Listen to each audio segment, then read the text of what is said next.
हजरत बिलाल जो काले कलूटे थे और जिनको जमीन पर पत्थर बिछा दिया जाता था, कंकरीली जमीन पर जिनको लिटा दिया जाता था और उनकी पीठ उस गरम जमीन गरम कंकरियों की वजह से फलक पड़ जाते थे, ऊपर से सीने पर उनका भारी पत्थर रख दिया जाता था। एक बार उनको आग के अंगारों पर लिटाया गया। बहुत दिनों के बाद अल्लाह के रसूल के इस दुनिया से गुजर जाने के बाद, हजरत अबू बकर के इस दुनिया से गुजर जाने के बाद जब उमर का जमाना आया और हजरत बिलाल किसी कुएं पे नहा रहे हैं, किसी कुएं पर बैठकर नहा रहे हैं, उनकी पीठ का वो हिस्सा नजर आ गया जिस हिस्से पर काफिरों ने आग के अंगारे बिछाकर उनको लिटाया था।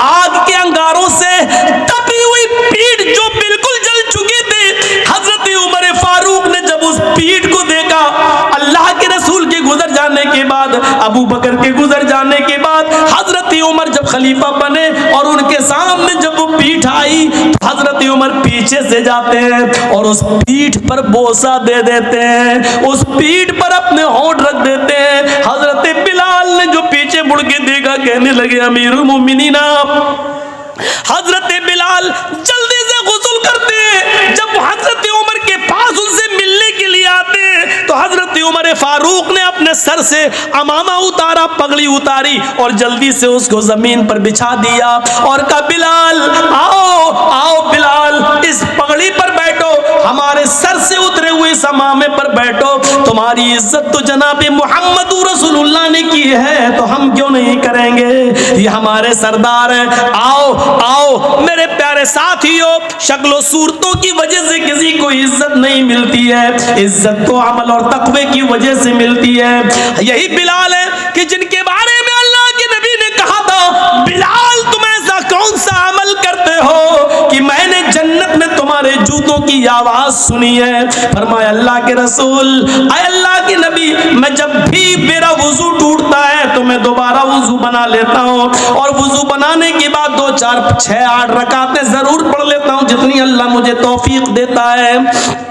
ये बिलाल थे जिनके लिए हजरत उमर अपने सर से पगड़ी उतारकर जमीन पर बिछा देते थे और कहते थे, आओ बिलाल बैठो, जिसकी इज्जत जनाब मोहम्मद रसूलुल्लाह ने की हो उसकी इज्जत हम क्यों नहीं करेंगे। मेरे भाइयों, कौन नहीं जानता खौला बिनते सालबा कौन सी औरत थी। खौला बिनते सालबा वो बूढ़ी औरत थी कि जिनकी आखिरी उम्र में बुढ़ापे में उनके शौहरा इब्न सामित ने उनसे जिहार कर लिया था।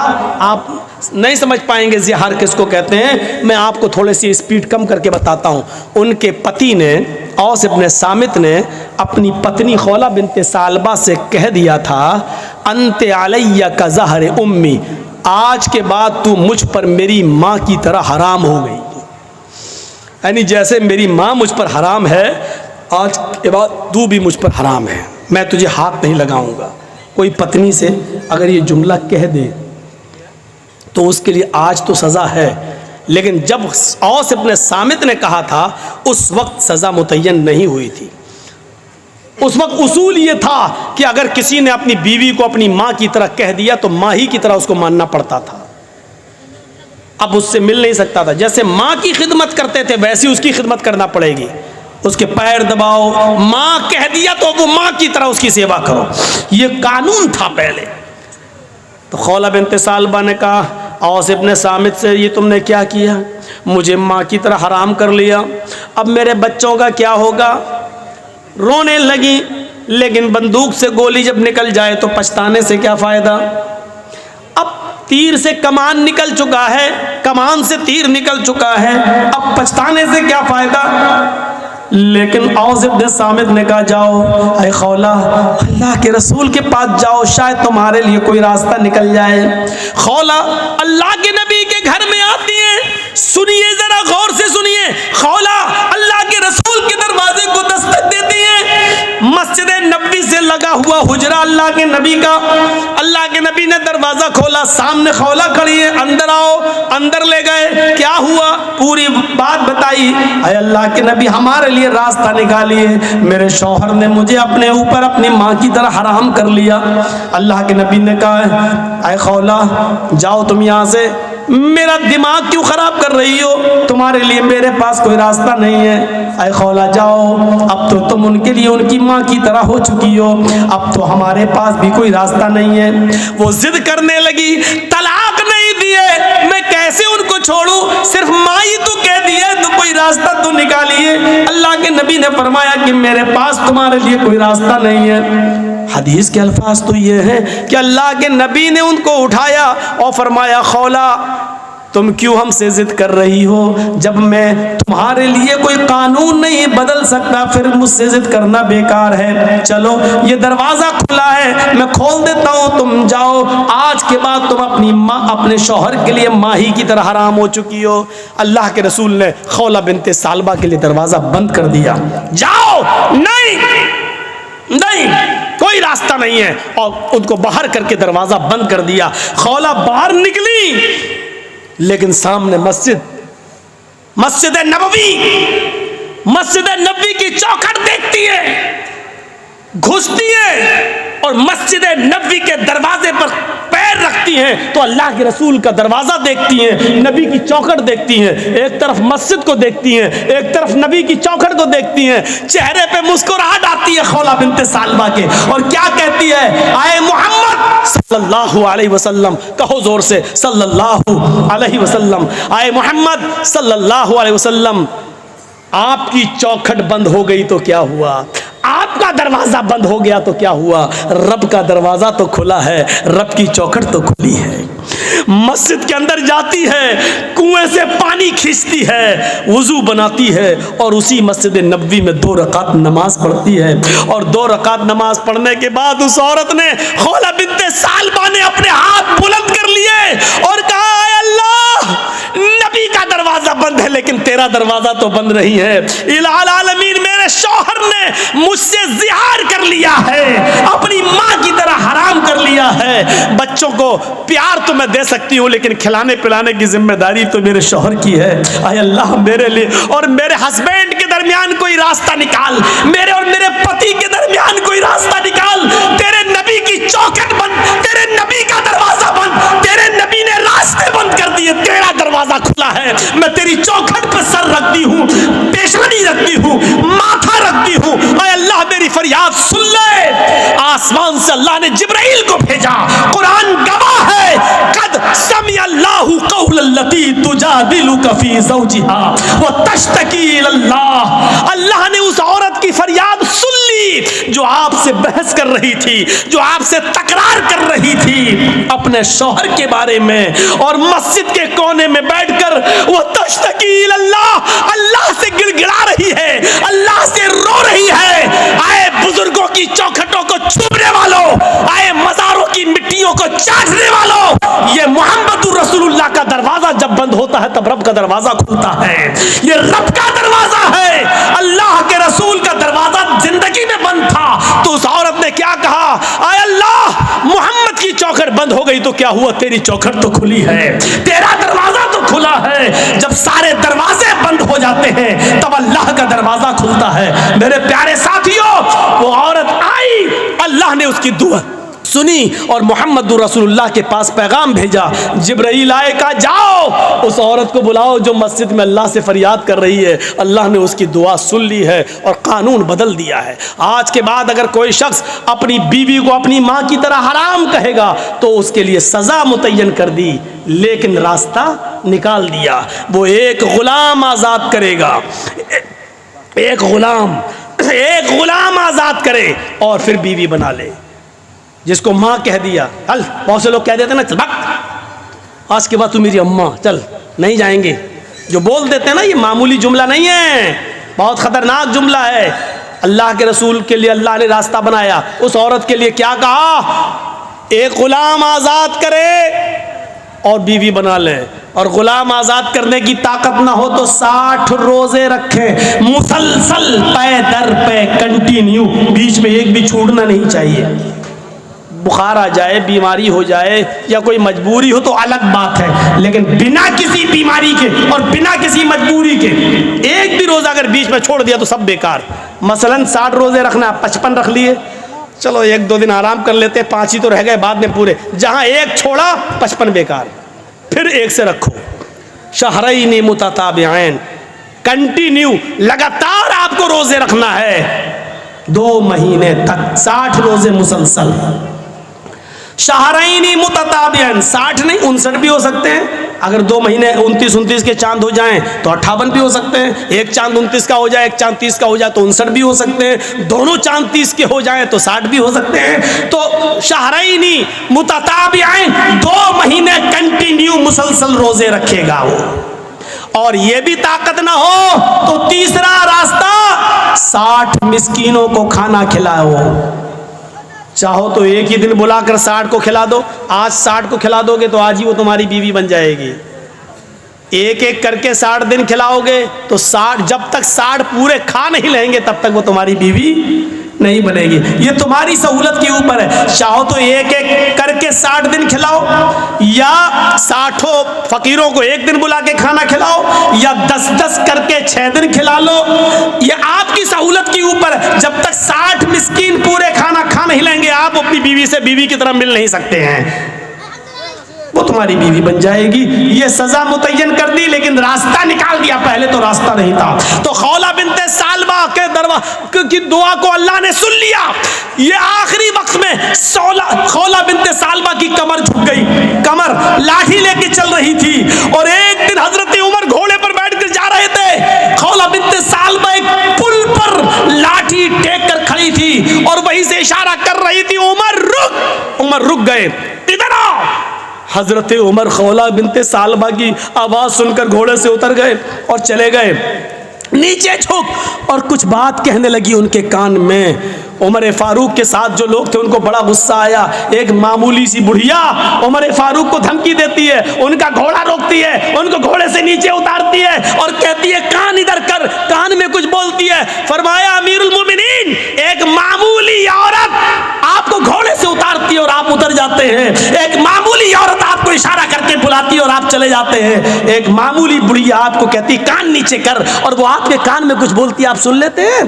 क्या बात है, इतना कैसे? फरमाया हजरत उमर ने, अरे मेरे साथियों, ये मामूली औरत नहीं है।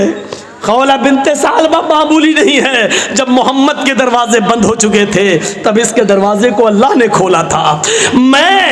मेरी क्या मजाल जो इसकी नहीं सुनूं। 7 आसमान के ऊपर अर्श पर बैठा हुआ वो अल्लाह जब इस औरत की फरियाद सुनने के लिए तैयार है तो उमर के अंदर ये मजाल नहीं कि वो घोड़ा छोड़ कर आए और इसकी बात ना सुने। मेरे अंदर इतनी हिम्मत नहीं है। मेरे प्यारे साथियों, ये थे हुक्मरान जो एक मामूली बूढ़ी औरत की बात को सुनने के लिए चले जाते थे। और दलील क्या देते थे? इस औरत की बात को जब अल्लाह ने 7वें आसमान के ऊपर सुना तो उमर की मजाल क्या है जो जमीन पर रहकर इसकी बात को ना सुने। नहीं, मेरे अंदर इतनी जुर्रत नहीं है, मेरे अंदर इतनी बहादुरी नहीं है, मेरे अंदर इतनी। तो इस्लाम सहूलत का नाम है, इस्लाम आसानी का नाम है। आप दूसरों के लिए आसानी पैदा करिए, लड़की वालों के लिए मजबूरियां पैदा मत कीजिए। आपको मालूम होगा कि एक सहाबी आए, कितनी इससे ज्यादा आसानी क्या होगी। एक सहाबी आए, अल्लाह के रसूल मैं तो हलाक हो गया। सुनो, बड़ी हंसी आएगी आपको ये वाकया सुनकर। आए अल्लाह के रसूल मैं तो बर्बाद हो गया। आपने कहा क्या हुआ? का मत पूछो, का रहने दो। एक तरफ तो कह रहे हो कि मैं बर्बाद हो गया, मैं पूछ रहा हूँ क्या हुआ? का क्या हुआ बताओ ना। का अल्लाह के रसूल पूछने में भी शर्म आ रही है। का इन्नल्लाह ला यस्तही मिनल हक, अल्लाह ताला हक बात से नहीं शर्माता है। बताओ क्या बात है? का अल्लाह के रसूल मैं रोजे से था और रोजे की हालत में बीवी से मिल लिया। आपने कहा उफ, फर्ज रोजा था। अच्छा, हम बिस्तरी कर ली। आपने कहा एक गुलाम आजाद करो। हम बिस्तरी, जो रोजे की हालत में बीवी से हम बिस्तरी कर ले तो उसकी तो यही सजा है। वो रोजा तो पूरा करना ही पड़ेगा, उसके अलावा 60 रोजे और रखना पड़ेंगे। पहले एक गुलाम आजाद करो। का अल्लाह के रसूल मुझे तो खुद गुलामी करते करते पूरी जिंदगी हो गई दूसरे की, मैं क्या गुलाम आजाद कर पाऊंगा? मेरे पास तो ये ऑप्शन ही नहीं है। आपने कहा 3 ऑप्शन है। पहला ऑप्शन गुलाम आजाद करो। कहने लगा नहीं कर पाएंगे, मेरे पास ताकत नहीं है। आपने कहा 60 रोजे रखो मुसलसल पे दर पे कंटिन्यू। कहने लगा अल्लाह के रसूल 60 रोजे, 60 कहाँ? का एक रोजा में तो ये हालत है कि बीवी से मिल लिया, सब्र नहीं हुआ। आप कह रहे हैं 60 रोजे रखो, मेरा क्या हाल होगा? मैं तो नहीं रख पाऊंगा, ये भी ताकत नहीं है मेरे अंदर।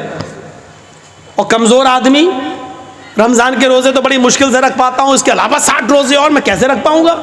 आपने कहा फिर तीसरा एक और ऑप्शन है तुम्हारे लिए। का क्या? कि 60 मिस्कीनों को खाना खिलाओ।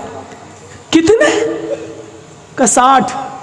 का अल्लाह के रसूल शायद आपको मेरे घर का हाल नहीं मालूम। आपने कहा तुमने कभी बताया ही नहीं तो मालूम क्या होगा। का अल्लाह के नबी सुबह अगर मुझे खाने को मिल जाए तो शाम को भूखा सोता हूँ, और शाम को मिल जाए तो सुबह भूखा उठता हूँ, फिर सुबह नहीं मिलता। मेरे घर में 2 टाइम का खाना नहीं बनता, मैं 60 मिस्कीनों को खाना कहाँ से खिलाऊं। आपने कहा रुको, अच्छा 3 ऑप्शन तुम्हारे पास, तीनों नहीं है। कहाँ? देखिए फिर भी रास्ता निकाला। कहा क्या? रुको, नमाज का टाइम हुआ, आपने लोगों से कहा अपने भाई की मदद करो, इसको गरीबों में कुछ देना है, मिस्कीन है, खुद गरीब आदमी है। अच्छा, अब चंदा हुआ उसके लिए। खजूर ही उस जमाने में चलता था, कोई 2 खजूर लाया, कोई 5 लाया, कोई 10 लाया, और जोहर से असर तक चंदा होता रहा। पूरा 10 किलो का एक टोकरा भर गया खजूर का। इतना बड़ा टोकरा भर गया।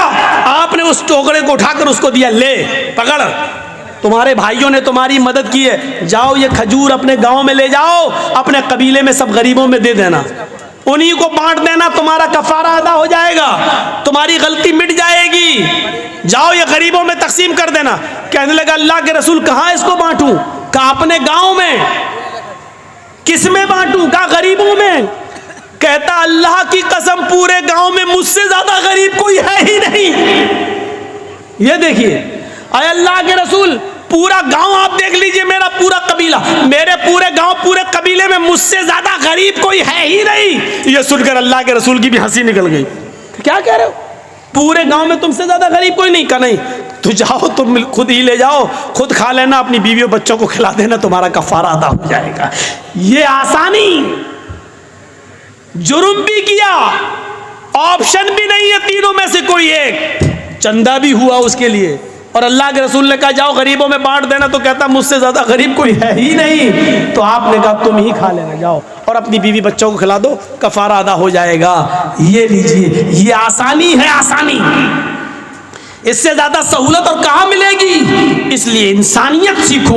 इंसानियत का सबसे बड़ा आलम बरदार कोई मजहब है तो इस्लाम है। आप बताइए ये तालीम कहां मिलेगी?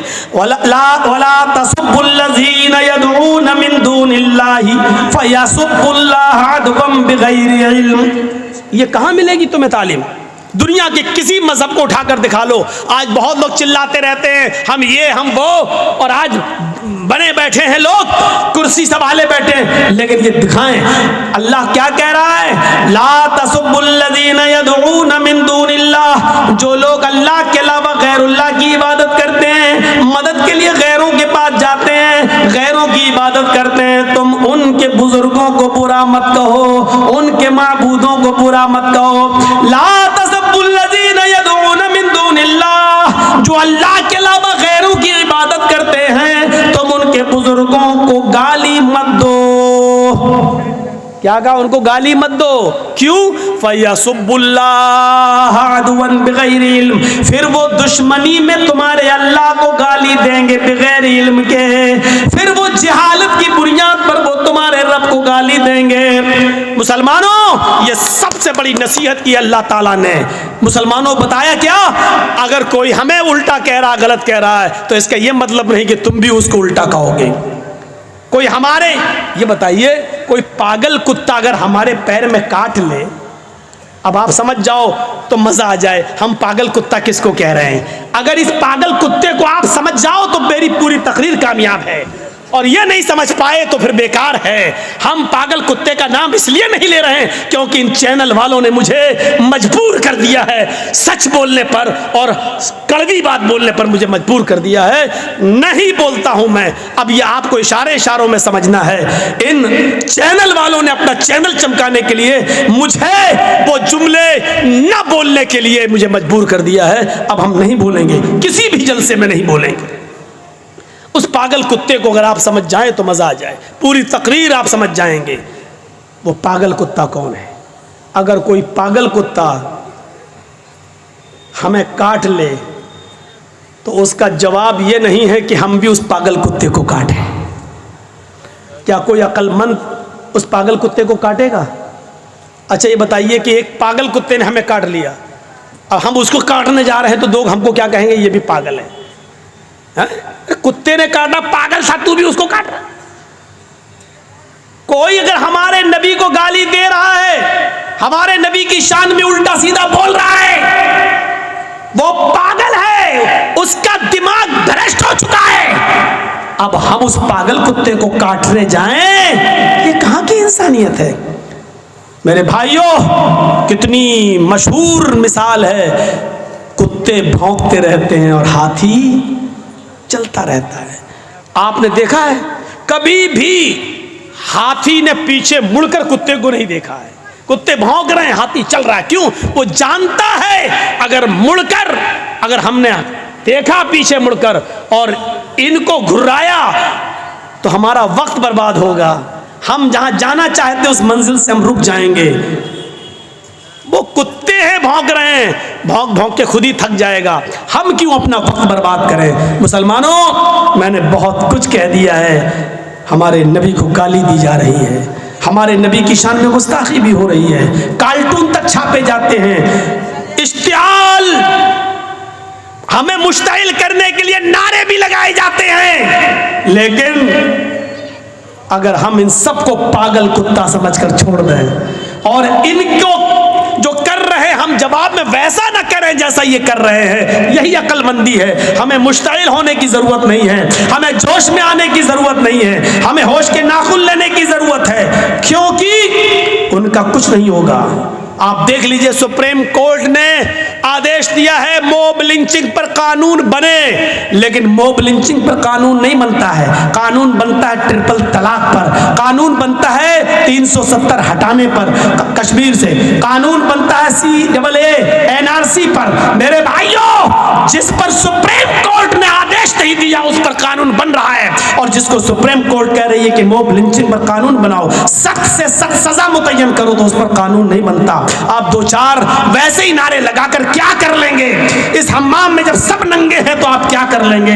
मेरे भाइयों, इसलिए अक्ल और शऊर से काम लेने की जरूरत है, अपने आप को होश में लाने की जरूरत है, इन पागल कुत्तों को समझने की जरूरत है। और अक्लमंदी ये नहीं है कि पागल कुत्ता कोई हमारे पैर में काट ले तो हम भी उसको काटने जाएं। यही कुरान ने कहा है, ला तसुब्बुल्लज़ीना यदऊना मिन दूनिल्लाह, तुम उनको गाली मत दो जो अल्लाह की इबादत नहीं करते, गैरुल्लाह की इबादत करते हैं, तुम उनको गाली मत दो। अगर तुम उनको गाली दोगे तो क्या होगा? फयसुब्बुल्लाह अदवन बिगैर इल्म, तो वो भी तुम्हारे अल्लाह को गाली देंगे, वो भी तुम्हारे, तुम उनके झूठे खुदा को गाली दोगे, वो तुम्हारे असली खुदा को गाली देंगे। तुम उनके झूठे माबूदों को बुरा कहोगे, जवाब में वो तुम्हारे असली रब को बुरा कहेंगे। इसलिए असली रब को गालियों से बचाने के लिए उनके झूठे खुदाओं को गाली मत दो, गाली मत दो।